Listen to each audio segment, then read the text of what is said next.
Hello, welcome to BearTalk. I'm Bear, product designer who lives and works in Auckland, New Zealand.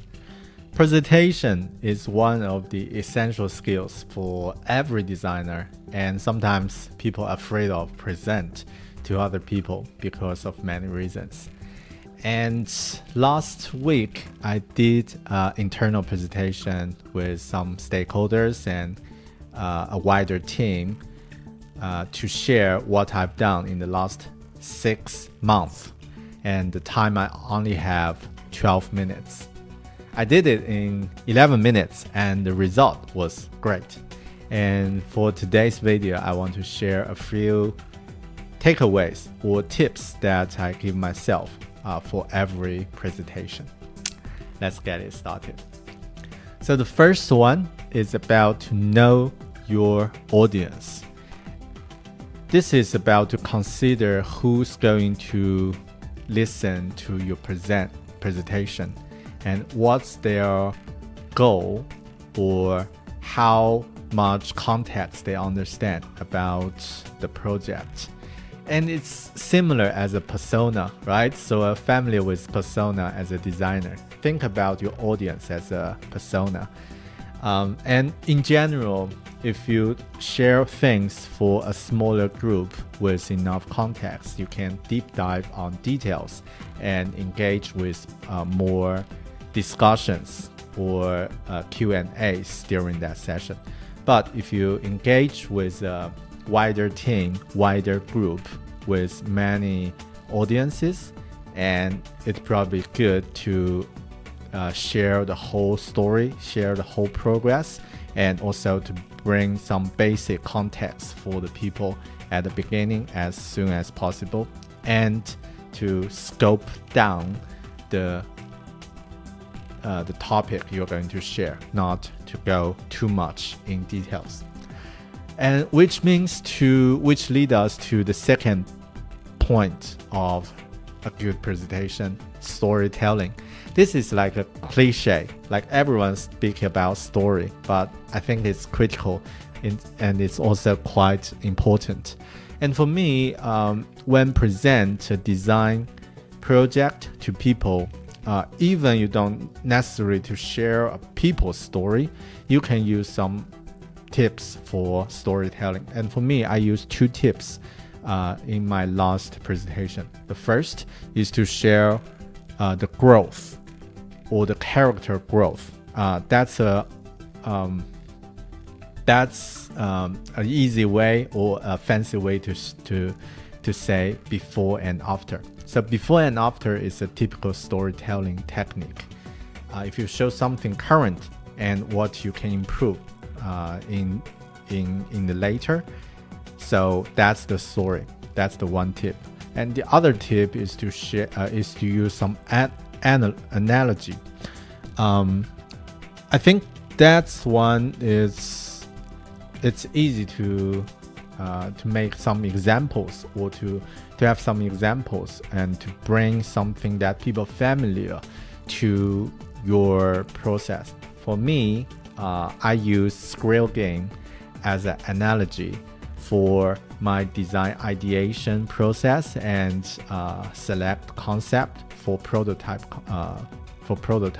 So this is an analogy that I use, and it works really good because people immediately understand. Oh, you got a lot of different rough concepts, and then you kill them and select a few of them to go to the next stage. So like a test.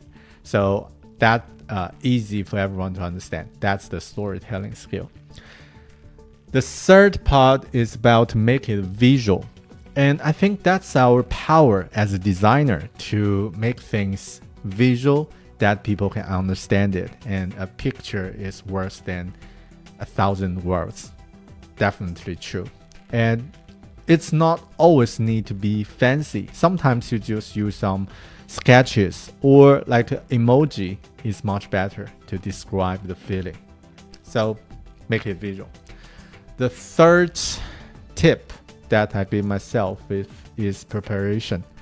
And this is also another cliche, but I did it in a different way. So my presentation actually didn't take much time because during the project that I'm working, I created a few slides as a template. And I even built my personal design system with different fonts and titles like headline, body text, some format of the font and color, so that it's easy to share. And I already got the problem we're solving, the customer or other part of this business problem as different slides. So it's easy that I just bring some slides together and combine it as a presentation. So do that preparation during the process, or make the preparation become part of your design process. That is how I make it faster on this project. And this is also a tip that I've learned from another designer, Finca. She also shared a lot of tips on YouTube. So yeah, you can also subscribe her channel, which is also awesome.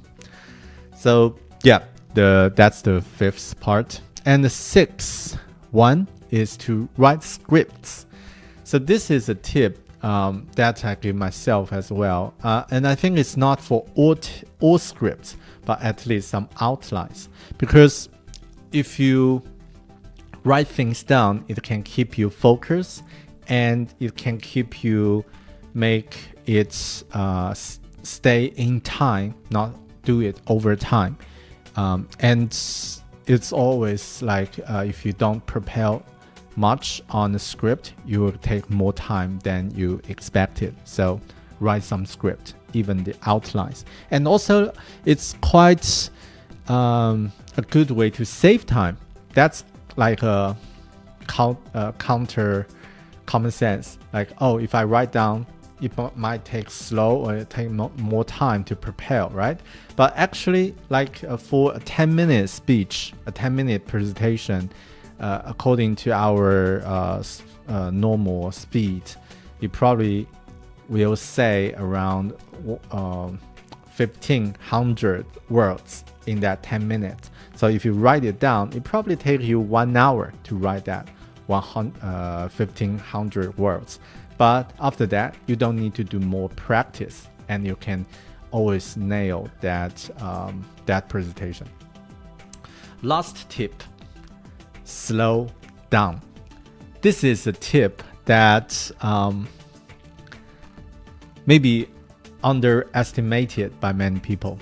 But when we present something, and especially when the audience you're not familiar with, and when you are nervous, you will speed up without any notice, without conscious.